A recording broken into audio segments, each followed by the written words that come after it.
Assalamualaikum warahmatullahi wabarakatuh.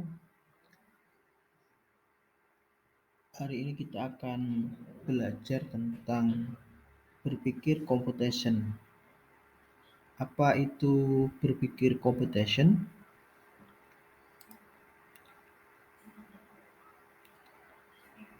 Metode penyelesaian persoalan dengan menerapkan teknik ilmu komputer informatika.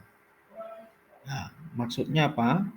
Yaitu cara penyelesaian dengan penerapan teknik ilmu komputer. Berpikir komputasi, kemampuan berpikir untuk menyelesaikan suatu permasalahan secara menyeluruh, logis, dan teratur atau teknik pemecahan masalah yang sangat luas wilayahnya penerapannya. Bukan hanya untuk menyelesaikan masalah seputar ilmu komputer saja, melainkan juga untuk menyelesaikan berbagai masalah di dalam kehidupan sehari-hari. Komputasi ini adalah secara umum itu suatu teknik di mana sebuah masalah yang rumit bisa diselesaikan dengan mudah.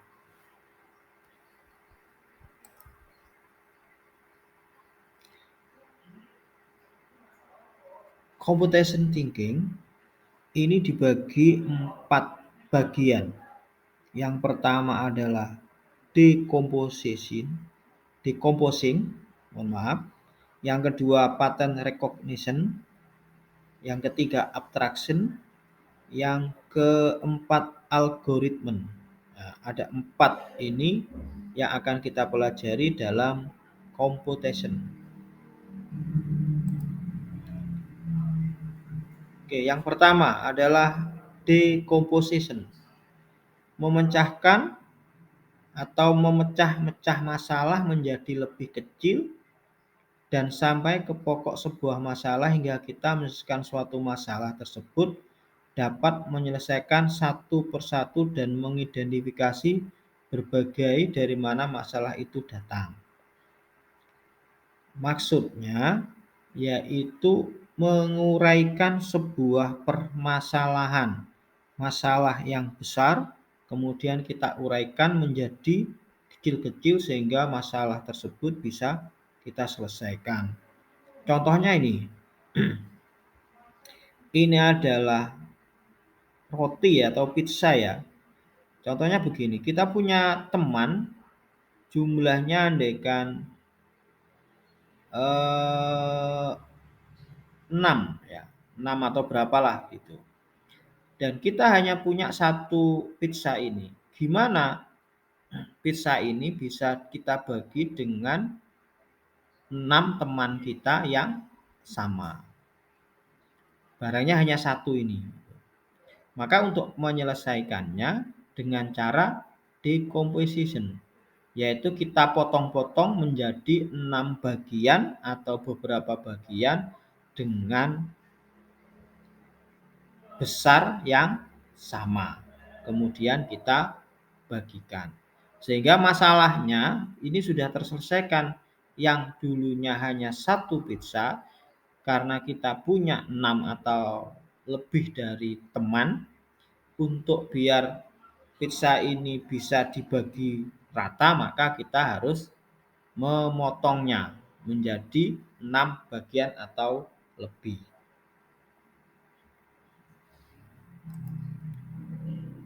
Contoh yang lain, contohnya seperti ini. Decomposition dalam menyusun sebuah nasi goreng. Ini tidak asing lagi kan bagi kamu apa itu nasi goreng. Ya mungkin bisa juga di kantin ada atau sore hari ada. Gimana teknik penyusunan nasi goreng ini? Kalau kita uraikan, maksudnya begini. Dari nasi goreng ini menjadi sebuah makanan yang enak. Ini kalau kita uraikan apa saja yang menyusun dari nasi goreng ini. Maka kalau kita uraikan menjadi beberapa bahan dan alat. Yang pertama adalah peralatan, yang kedua bahan, yang ketiga cara membuat, yang keempat adalah penyajian. Maka dari kasus nasi goreng ini, kalau kita berpikir di komposisi ketika diuraikan, kurang lebih menjadi 4 bagian ini. Kalau kita uraikan, kita coba kita ambil contohnya dari peralatan dari pembuatan nasi goreng ini, ada wajan, ada kompor, ada lemper dan lain-lain. Bahan yang dipakai nasi jelas, bumbu, minyak, sayur dan lain-lain. Ini dari bahan. Kemudian cara membuat, siapkan nasi, siapkan bumbu, minyak goreng, nyalakan kompor dan sebagainya.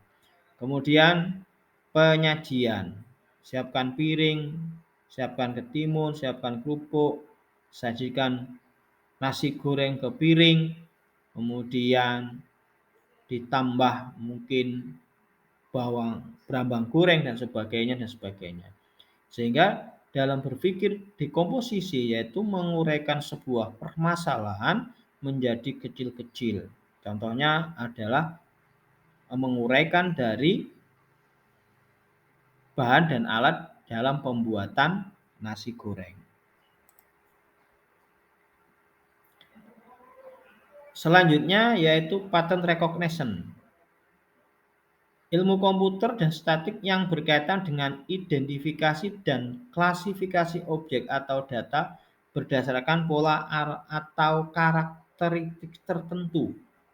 Nah, berbicara dengan pattern recognition ini adalah kita akan belajar tentang sebuah pola.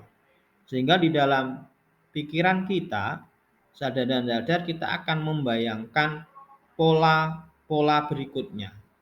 Nah, tujuannya untuk mengenali pola yang berulang dalam data dan mengambil informasi yang bermanfaat dari pola-pola tersebut. Pola-pola ini dapat berupa data numerik, teks, gambar, suara, atau kombinasi dari semuanya. Maka yang dimaksud dengan pattern recognition ini adalah mengenali pola. Polanya berupa apa? Bisa data numerik, bisa teks, gambar, suara, atau kombinasi dari semuanya. Contoh di sebelah sini ini kita akan mengenal pola. Kalau mungkin kita dulu pernah kecil, ya, kamu kalau ini yang logim namanya, kalau dulu bahasanya itu bongkar pasang itu ya. Nah, ini contohnya, andai kan kita ada bangun seperti ini, ya, jajaran genjang, maka yang dimasukkan adalah pola yang ini. Kemudian yang segitiga, maka yang dimasukkan pola yang segitiga ini. Nah, ini adalah kita belajar dengan pattern recognition. Cara berpikir pattern recognition. Ini sudah dimengerti ya. Kemudian kita lanjut, contohnya seperti ini. Nah, pattern recognition. Lengkapi gambar berikut ini. Oke. Dari gambar ini kita akan melanjutkan pola berikutnya. Di mana yang pertama polanya adalah segi 4, segitiga, segi 4, titik-titik di sini adalah segi 4. Maka untuk mengisi ini adalah pola bangun apa yang dimaksud di sini. Kita lihat. Ini contoh, maka yang dimasukkan adalah segitiga. Karena polanya sudah sangat kelihatan, kita motongnya dari sini. Dari bagian sini nih. Dari sini nih, 2. Ini seperti ini. Kemudian kita menebak ini, selanjutnya tebakannya apa? Tebakannya adalah segitiga. Contoh yang lain, lengkapi gambar berikut ini. Segitiga, segi 6, titik-titik, segitiga, titik-titik, segi 4. Nah, kita melihatnya adalah dari pola paling belakang ini dan dari pola bangunan ini. Maka untuk mengisi ini adalah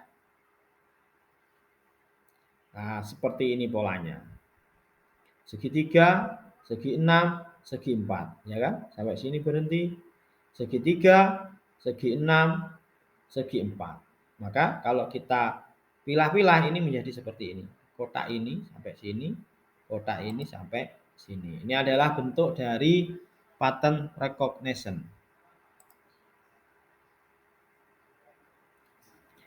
Contoh yang lain adalah carilah deret bilangan pada pola kelima dan ketujuh dari bilangan 2, 4, 6, 8 yang ditanyakan, 12 yang ditanyakan, atau yang pola kelima dan pola ketujuh. Maka cara untuk menghitungnya adalah untuk mencari polanya, yaitu 2 ditambah 2, 4. 4 tambah 2, 6. 6 tambah 2, 8. 8 tambah 2, 10.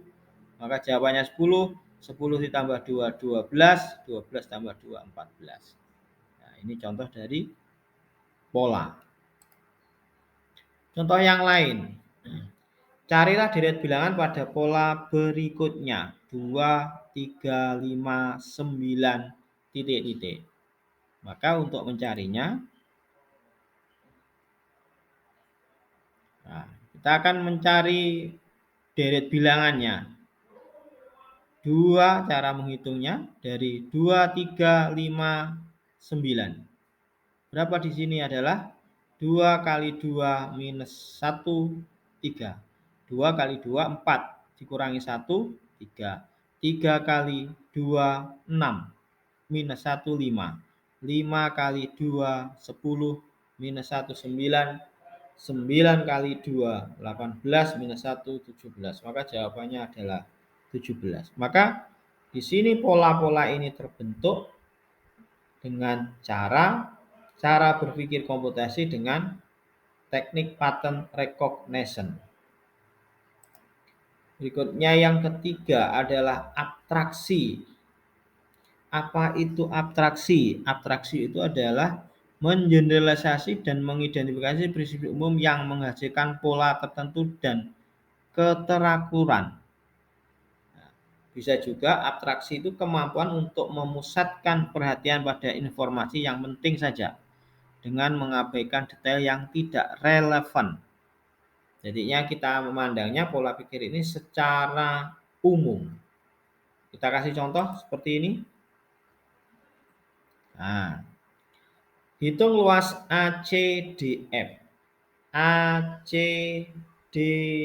Informasinya adalah ini bangun kubus dan ini bangun persegi panjang. Maka kita ketahui bahwa panjang dari sisi-sisi kubus ini adalah sama. Maka untuk mencarinya, perhatikan. Luas ACDF diperoleh dari panjang kali lebar. Panjang AC, lebarnya CD. Oke. Maka untuk mencari panjang AC itu kongruen atau sama dengan FD. AC sama dengan FD. Maka bisa kita hitung AB ada 2, BC ada 4. Di mana dicari kok dapat 4 BC? BC kongruen dengan ED. Di sini ini sama dengan yang ada di atas ini. Berarti nilainya 4. Berarti 2 ditambah 4 sama dengan 6. Panjangnya sudah ketemu. Sekarang kita cari lebarnya. Lebar CD, lebar BE, lebar AF itu sama. Berarti kalau kita mengacu pada bangun kubus ini, maka sisi-sisinya sama. Kalau di sini 2, berarti di sini ya 2. Di sini ya 2, di sini ya 2. Berarti kesimpulannya lebar CD itu adalah 2. Luas ACDF maka kita hitung panjang kali lebar. Panjangnya tadi 6, lebarnya 2, maka ketemu 12.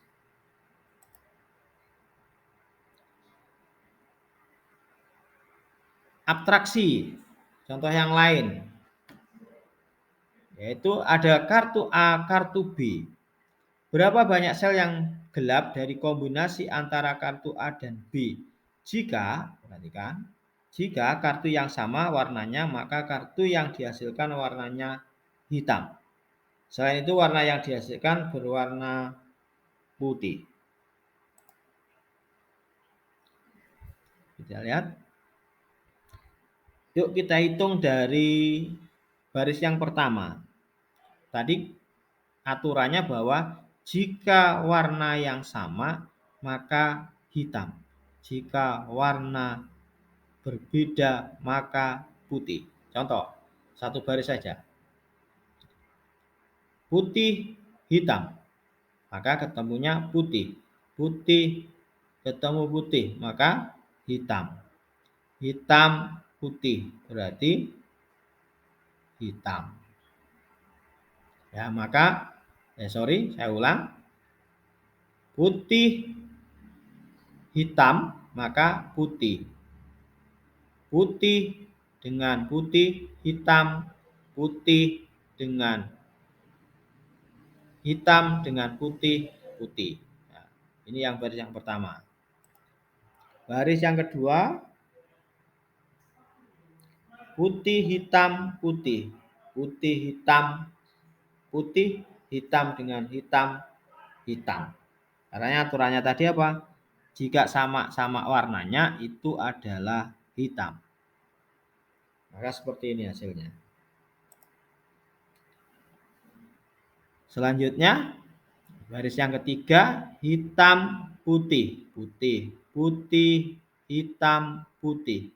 Putih, hitam, sama hitam. Maka jawabannya hitam. Nah, inilah cara berpikir abstraksi, sehingga ketika menyandingkan dua kartu A dan kartu B, kita sudah bisa menebak secara umum hasil yang akan didapat. Kemudian yang terakhir adalah algoritma. Serangkaian langkah-langkah terdefinisi secara jelas dan sistematis yang digunakan untuk menyelesaikan suatu masalah atau mencapai tujuan tertentu. Algoritma sering digunakan dalam pemrograman untuk merancang logika atau prosedur yang harus diikuti oleh komputer guna mencapai hasil yang diinginkan. Nah, ini terkait dengan algoritma, ini adalah serangkaian langkah-langkah ya, yang terdefinisi secara jelas dan sistematis. Nah, maksudnya di sini ketika kita ingin mengerjakan sesuatu maka harus kita menyusun algoritmanya. Polanya nanti kayak apa. Contohnya, contoh dari algoritma itu adalah contohnya pergi ke sekolah, membuat kopi, mencuci baju, membuat game, dan lain-lain. Nah, kalau kita lihat contohnya algoritma pergi ke sekolah, mulai bangun tidur, setelah itu apa, mandi, setelah itu sarapan, setelah itu izin kepada orang tua, setelah itu berangkat, kemudian ketemu di sekolah. Nah, ini adalah contoh-contoh algoritma. Sebagaimana contoh ini adalah diantaranya. Secara umum algoritma seperti ini: start, input, proses, start. Berikutnya adalah contoh dari algoritma. Buatlah algoritma membuat secangkir kopi. Gimana algoritmanya? Secangkir kopi ini. Maka kalau kita tulis secara algoritma, maka hasilnya seperti ini. Yang pertama adalah mulai. Nah, di sini kita masukkan inputnya, kemudian ada proses, kemudian masuk ke bawah, ada pengulangan di sini. Apakah kita cicipi di sini enak atau enggak? Kalau enak, kita naik ke atas. Kalau belum enak, mungkin kurang gula atau yang lain. Kalau sudah enak, maka selesai. Ini adalah contoh dari algoritma. Tentunya nanti Anda silakan membuat contoh-contoh yang lain. Contohnya algoritma membuat nasi goreng, algoritma mencuci baju, dan sebagainya. Ini adalah cara-cara berpikir secara algoritma. Oke, terima kasih. Selamat belajar. Sampai jumpa kembali. Sekian, terima kasih. Assalamualaikum warahmatullahi wabarakatuh.